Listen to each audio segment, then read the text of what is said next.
नमस्कार प्रिय विद्यार्थियों, मैं अंकित कुमार आपका स्वागत करता हूं अपने जीएचपी कोचिंग में। और आज मैं फिर लेकर के आया हूं आपके लिए जीव विज्ञान का जो सेट नंबर 7वां है 2024 348 जीएम कोड नंबर। ठीक है, तो आज प्रिय विद्यार्थियों ये मैं पूरा का पूरा जो सेट है ये समाप्त कर दूंगा। ठीक है, एक ही बार में।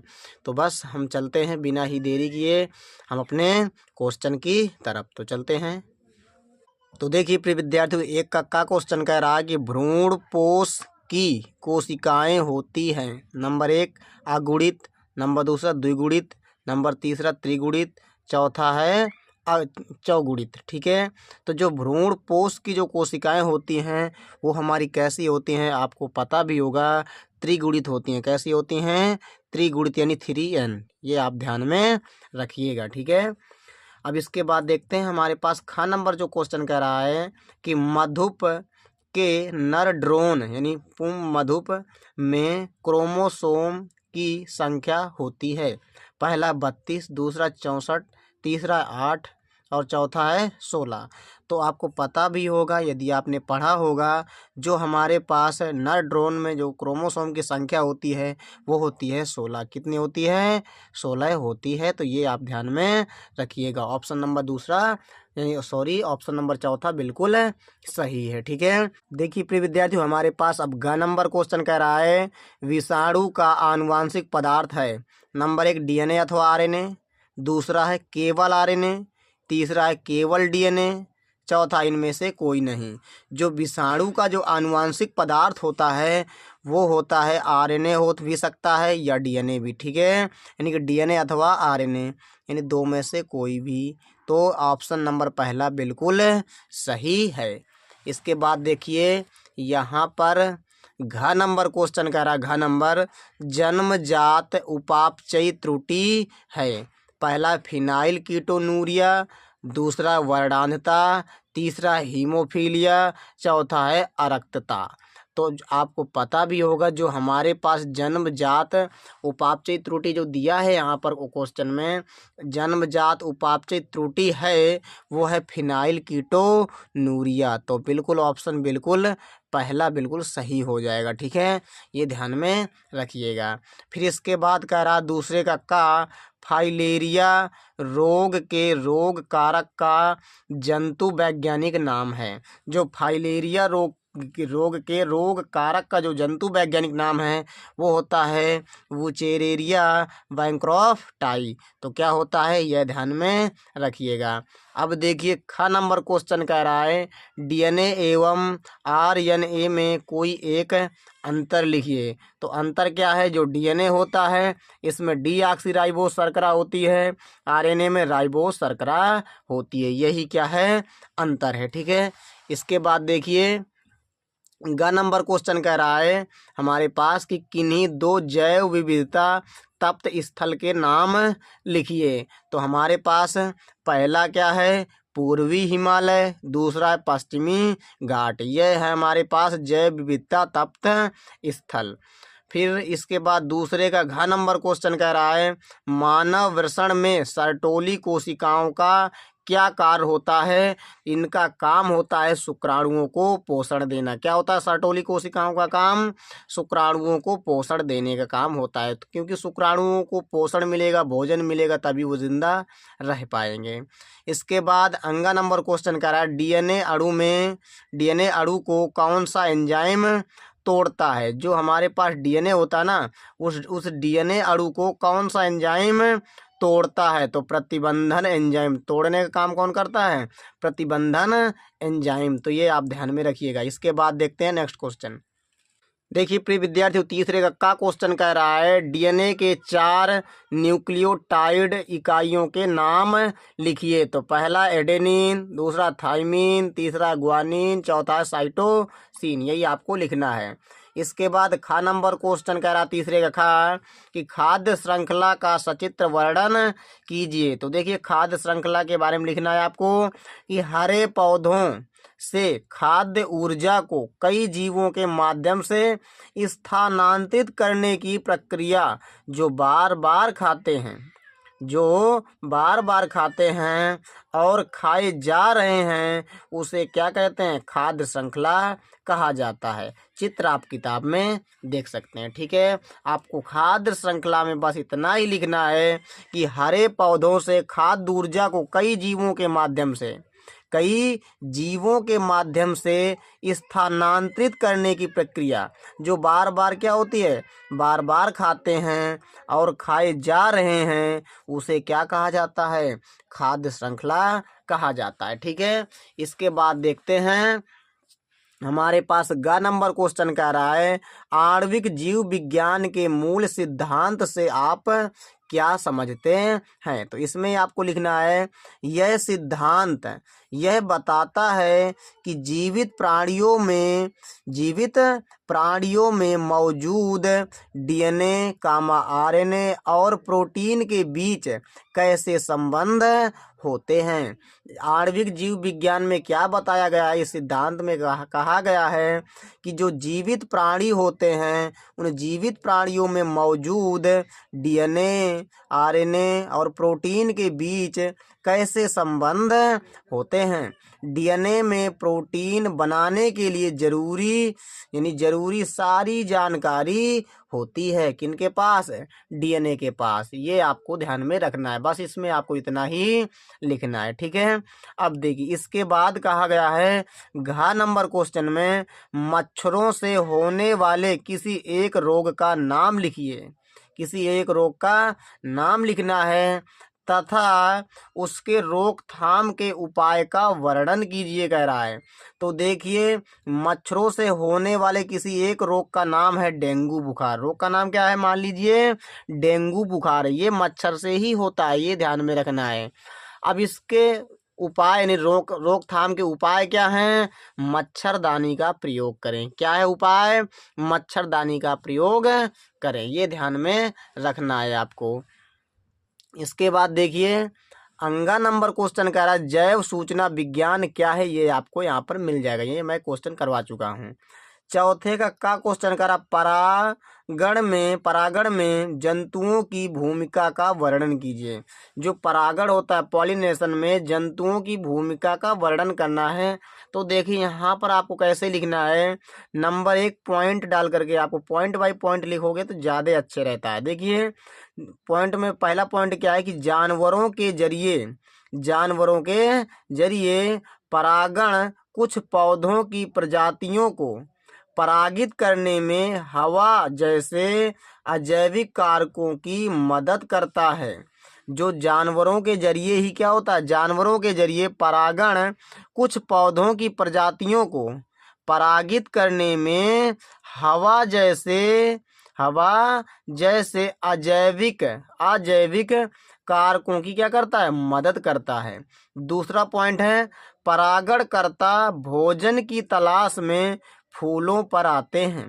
कहाँ पर आते हैं? भोजन की तलाश में फूलों पर आते हैं और इस दौरान गलती से क्या होता है? फूल के प्रजनन अंगों को छू लेते हैं। वो फूल के प्रजनन जो अंग होते हैं उनको क्या कर लेते हैं? ये छू लेते हैं।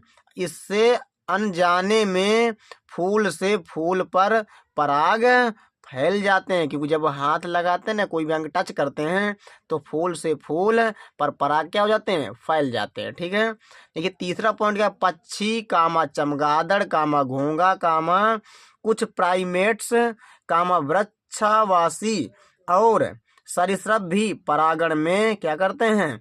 मदद करते हैं। इसमें आपको इतना ही लिखना है। इसके बाद देखते हैं हम नेक्स्ट क्वेश्चन। देखिए प्रिय विद्यार्थियों चौथे का खा क्वेश्चन कह रहा है द्विबीजपत्री भ्रूण का स्वच्छ नामांकित चित्र बनाइए। तो यह आपको किताब में मिल जाएगा, आप देख सकते हैं, बढ़िया बना सकते हैं। घ नंबर क्वेश्चन कह रहा है अपूर्ण प्रभाविता क्या है? उदाहरण सहित समझाइए। यह भी आपको यहाँ पर मिल जाएगा। ठीक है, इसके बाद देखिए हमारे पास घ नंबर क्वेश्चन कह रहा है जैव उर्वरक कैसे मृदा की उर्वरता को बढ़ाते हैं। तो इसमें पहला पॉइंट बाय पॉइंट डाल के लिखना है। पहला पॉइंट कि जैव उर्वरकों में मौजूद जीवाणु वायुमंडलीय नाइट्रोजन को स्थिर करके उसे कार्बनिक रूप में क्या कर देते हैं, बदल देते हैं। ठीक है। दूसरा पॉइंट है नील हरित शैवाल जैसा कि साइनोबैक्टीरिया, ये साइनोबैक्टीरिया कामा मिट्टी में कार्बनिक पदार्थ बढ़ाते हैं। तीसरा पॉइंट है जैव उर्वरकों से मिट्टी की बनावट में क्या होता है, सुधार होता है। ठीक है। चौथा पॉइंट है जैव उर्वरक पौधों के लिए वृद्धि कारक पदार्थ देते हैं, यह भी इंपॉर्टेंट बात है। पांचवा है जैव उर्वरक संक्रमण को पनपने से क्या करते हैं, रोकते हैं, जैव उर्वरक। ठीक है, फर्टिलाइजर जो होते हैं। इसके बाद पांचवे का हमारे पास का क्वेश्चन देखिए, पांचवे का कह रहा हार्डी वेनबर्ग सिद्धांत पर एक टिप्पणी लिखिए। ये आपको यहाँ पर मिल जाएगा, मैं करवा चुका हूँ ये क्वेश्चन। इसके बाद है खा नंबर पांचवे खा कह रहा है विपुंसन की व्याख्या कीजिए कि विपुंसन होता क्या है।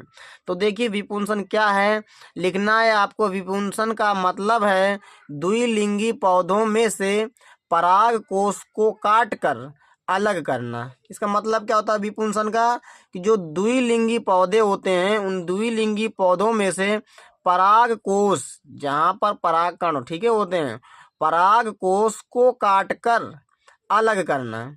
यह कृत्रिम परागण की एक क्या होती है, विधि होती है, यानी तकनीक होती है। ठीक है।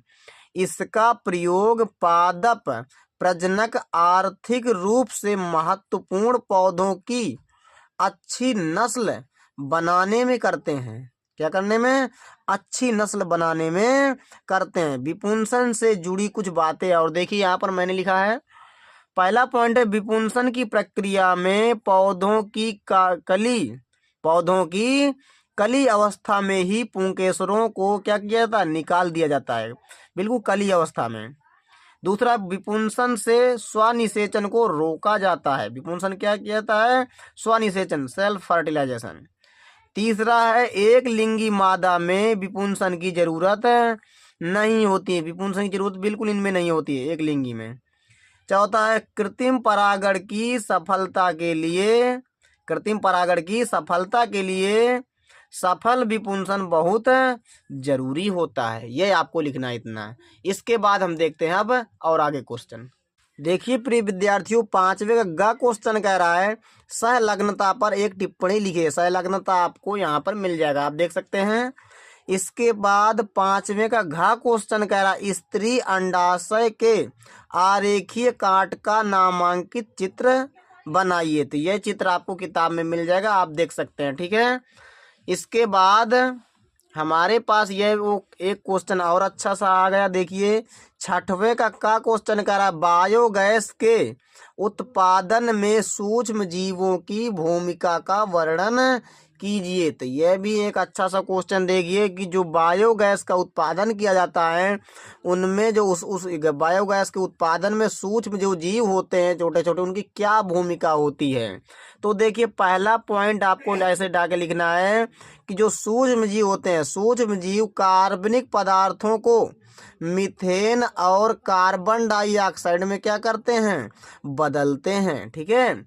दूसरा पॉइंट है बायोगैस उत्पादन की प्रक्रिया में बैक्टीरिया जो जीवाणु होते हैं एसिटिक अम्ल कामा CO2 और हाइड्रोजन को मीथेन में क्या करते हैं, बदलते हैं। तीसरा पॉइंट है बायोगैस उत्पादन के लिए अपशिष्ट जो होते हैं, अपशिष्टों के अवायवीय पाचन की प्रक्रिया का प्रयोग किया जाता है। जो बायोगैस के उत्पादन के लिए क्या किया जाता है, जो अपशिष्ट पदार्थ होते हैं अपशिष्टों के अवायवीय पाचन की प्रक्रिया का क्या किया जाता है, प्रयोग किया जाता है। चौथा पॉइंट है बायोगैस उत्पादन के लिए गाय के मलमूत्र और गारा पदार्थ का प्रयोग किया जाता है। पांचवा पॉइंट है कि बायोगैस को बायोगैस रिएक्टर में बनाया जाता है, यानी बायोगैस को कहाँ बनाया जाता है, बायोगैस रिएक्टर में बनाया जाता है। ये आपको ध्यान में रखना है। इसके बाद खा नंबर देखिए क्वेश्चन कह रहा है, छठवें का खा है कि DNA फिंगर प्रिंटिंग की व्याख्या करते हुए इसके प्रयोग को बताइए। इसके प्रयोग को भी बताना है। DNA फिंगर प्रिंटिंग के सबसे पहले व्याख्या करना, इसके प्रयोग को बताना है। तो देखिए डीएनए फिंगरप्रिंटिंग में किसी व्यक्ति के जैविक अंशों जैसे कि रक्त, बाल, लार, वीर से उसका डीएनए क्या किया जाता है, निकाला जाता है। ठीक है। और देखिए, डीएनए फिंगरप्रिंटिंग एक प्रयोगशाला तकनीक है, यानी विधि है। डीएनए फिंगरप्रिंटिंग क्या, एक प्रकार की प्रयोगशाला तकनीक है, लैब मेथड एक प्रकार से, जिसके जरिए किसी व्यक्ति की क्या की जाती है, पहचान की जाती है। जिसके जरिए क्या किया जाता है, व्यक्ति की पहचान की जाती है। डीएनए फिंगरप्रिंटिंग के जरिए जनसंख्या और आनुवंशिक विभिन्नता का क्या किया जाता है, निर्धारण भी किया जाता है। यह भी आपको ध्यान में रखना है। डीएनए फिंगरप्रिंटिंग के जरिए किसी व्यक्ति के प्राकृतिक व्यक्तित्व का क्या किया जाता है, पता लगाया जाता है। ठीक है, पता लगाया जा सकता है। फिर इसके बाद डीएनए फिंगरप्रिंटिंग के प्रयोग देखिए। पहला है प्राकृतिक आपदाओं में पीड़ितों की पहचान करने के लिए दांतों या हड्डियों पर डीएनए फिंगरप्रिंटिंग की जाती है। दूसरा पॉइंट है मात्र कोशिका संदूषण का पता लगाने के लिए डीएनए फिंगरप्रिंटिंग का प्रयोग किया जाता है। तो ये 2 पॉइंट आपको ध्यान में रखना है जहाँ जहाँ इसका इस्तेमाल किया जाता है। ठीक है, और भी इसके प्रयोग होते हैं, आपको अगर पता है तो आप लिख सकते हैं, नहीं तो यही दोनों याद कर लीजिएगा। इसके बाद हम देखते हैं नेक्स्ट क्वेश्चन। देखिए प्रिय विद्यार्थियों, 5वें का ग क्वेश्चन कह रहा है आदि मानव, जिसे क्या कहते हैं, ऑस्ट्रेलोपिथेसिन पर एक टिप्पणी लिखिए। ठीक है, तो देखिए, जो हमारे पास आदि मानव होते हैं जिन्हें हम कहते हैं ऑस्ट्रेलोपिथेसिन। ठीक है, अब देखिए,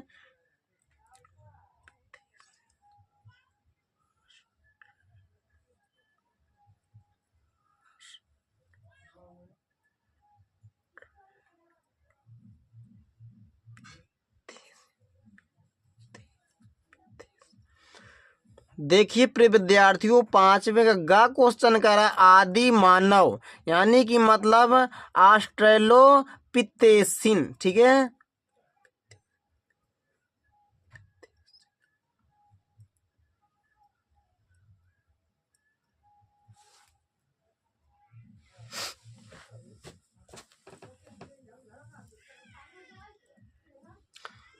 देखिए प्रिय विद्यार्थियों, हमारे पास 5वें का ग क्वेश्चन कह रहा है कि आदि मानव पर एक टिप्पणी लिखिए। ठीक है, तो देखिए यहाँ पर आंसर में आपको लिखना है आदि मानवों का जीवन प्रकृति पर निर्भर था। आदि मानव को जो जीवन था वो कैसा था, प्रकृति पर निर्भर था। वे जंगलों में रहते थे और फल फूल कंदमूल खाकर अपना पेट भरते थे। ये आपको ऐसे ही लिखना है। ठीक है, फिर लिखना आपको उनके पास रहने के लिए घर नहीं थे। उनके पास क्या था, रहने के लिए घर नहीं थे। आदि जो मानव थे, ना ही पहनने के लिए कपड़े, वे हमेशा कैसे रहते थे, नग्न रहते थे। ठीक है, फिर देखिए यहाँ पर फिर आपको लिखना है कि सर्दी गर्मी में वे आग जलाकर सर्दी से बचाव करते थे। क्या करके, आग जलाते थे ताकि वो बच सके सर्दी से। ठीक है, और खतरनाक जानवरों से बचाव करते थे। वो बिल्कुल की तरह से बचाव भी करते थे जो खतरनाक जानवर होते हैं। आदि मानवों ने सबसे पहले आग की खोज की थी। ठीक है, फिर लिख देखिए, आदि मानवों ने धीरे धीरे विकास किया और खेती पशुपालन शुरू किया। फिर इसके बाद आदि मानवों ने औजार बनाए जिनका प्रयोग खेती में किया उन्होंने। आदि मानवों ने झोपड़ियां बनाकर रहने लगे। ठीक है, अब देखिए धीरे धीरे करके वो सीखे थे हर चीज। इसके बाद देखिए हमारे पास एक घा नंबर क्वेश्चन का घा, 5वें का घा है सहोपकारिता क्या है, उदाहरण सहित व्याख्या कीजिए। तो देखिए सहोपकारिता क्या है, लिखना इसमें सहोपकारिता का मतलब है दो अलग अलग प्रजातियों के जीवों के बीच ऐसा संबंध जिसमें दोनों को क्या हो, फायदा हो, यानी दोनों को लाभ हो, वही है सहोपकारिता। जैसे लाइकेन, उदाहरण में क्या, लाइकेन। लाइकेन क्या देखिए, जो शैवाल और कवक से मिलकर बना होता है। लाइकेन किससे मिलकर बना होता है, शैवाल और कवक। तो ये हमारे पास उदाहरण किसका है, सहोपकारिता का। इसके बाद हमारे पास देखिए एक क्वेश्चन है, 7वां नंबर क्वेश्चन कह रहा है कि रासायनिक उर्वरकों और कीटनाशकों के उपयोग को कम करने में सूक्ष्म जीवों के उपयोग पर विस्तृत विवरण कीजिए। विस्तृत विवरण हमें करना है। तो देखिए आपको पहला इसमें आपको लिखना कैसे है कि देखिए सूक्ष्म जीवों का जो प्रयोग है, सूक्ष्म जीवों का प्रयोग रासायनिक उर्वरकों और कीटनाशकों के प्रयोग को कम करने में क्या किया जाता है। सूक्ष्म जीवों के प्रयोग से मिट्टी की पोषक गुणवत्ता क्या होती है, बढ़ती है, और पौधों के विकास में भी क्या होती है, मदद मिलती है। ठीक है, मदद होती है। सूक्ष्म जीवों के कुछ क्या है उदाहरण देख सकते हैं, जीवाणु है, कवक। ये 2 उदाहरण है, यहाँ पर और भी होते हैं लेकिन 2 उदाहरण आपको ध्यान में रखना है। जीवाणु का काम क्या है, देखिए राइजोबियम नाम का जीवाणु वायुमंडलीय नाइट्रोजन को स्थिरीकृत करके कार्बनिक रूप में क्या कर देता, बदल देता है। ये इसका काम है। कवक का काम क्या, देखिए कवक पौधों के साथ सहजीवी संबंध बनाते हैं, इससे पौधों को कई फायदे मिलते हैं। अब देखिए आपको इतना इसमें लिखना है। इसके बाद हम देखते हैं नेक्स्ट क्वेश्चन। देखिए प्रिय विद्यार्थियों, 7वां नंबर क्वेश्चन कह रहा है रासायनिक उर्वरकों और कीटनाशकों के उपयोग को कम करने में सूक्ष्म जीवों के उपयोग पर विस्तृत विवरण दीजिए। तो देखिए इसमें आपको लिखना है कि सूक्ष्म जीवों का प्रयोग रासायनिक उर्वरकों और कीटनाशकों के प्रयोग को कम करने में किया जाता है। इनका उपयोग सूक्ष्म जीवों के प्रयोग से मिट्टी की पोषक गुणवत्ता भी क्या होती है, बढ़ने लगती है, और पौधों के विकास में भी क्या होती है, मदद होती है।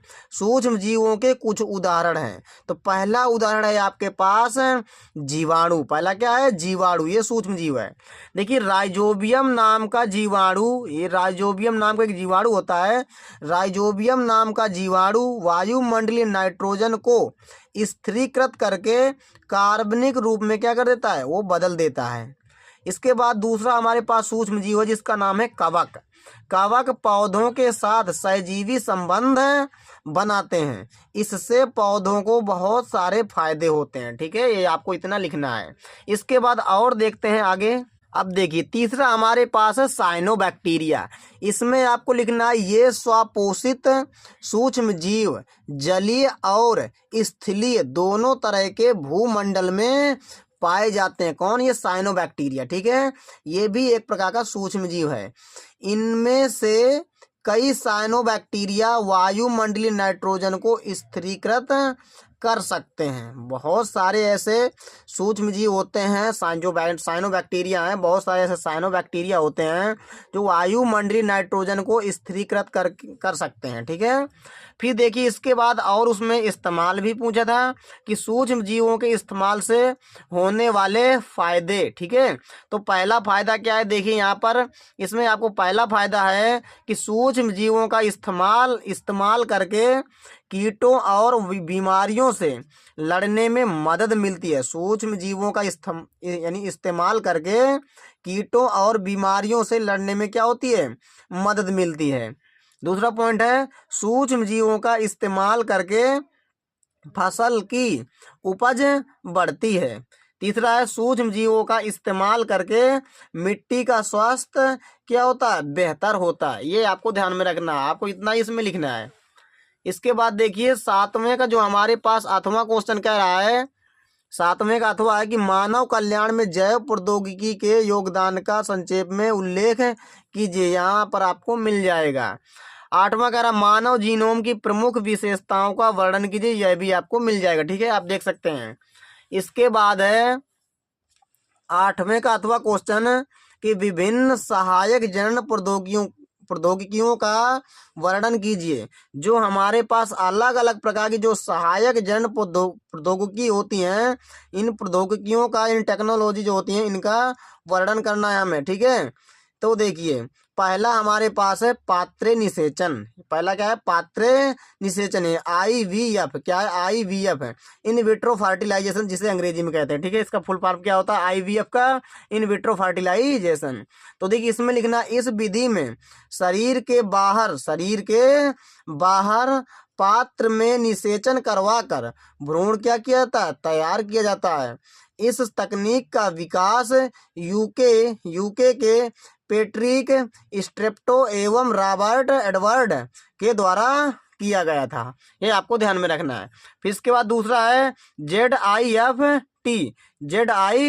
यह भी एक प्रकार की प्रौद्योगिकी है। तो देखिए इसका फुल फॉर्म, जेड का जाइगोट, आई का मतलब इंट्रा, एफ का मतलब फैलोपियन, टी का मतलब ट्रांसफर। तो इसमें लिखना, इस विधि में कृत्रिम निषेचन द्वारा विकसित युग्मनज को एक दिन बाद स्त्री की फलोपियन नलिका में क्या किया जाता है? स्थानांतरित, ट्रांसफर करवाकर गर्भधारण करवाया जाता है, या स्थानांतरित यानी करके क्या किया जाता है? गर्भधारण करवाया जाता है। इसके बाद देखते हैं तीसरी विधि। तो देखिए प्रिय विद्यार्थी, तीसरी हमारे पास है GIFT। क्या है?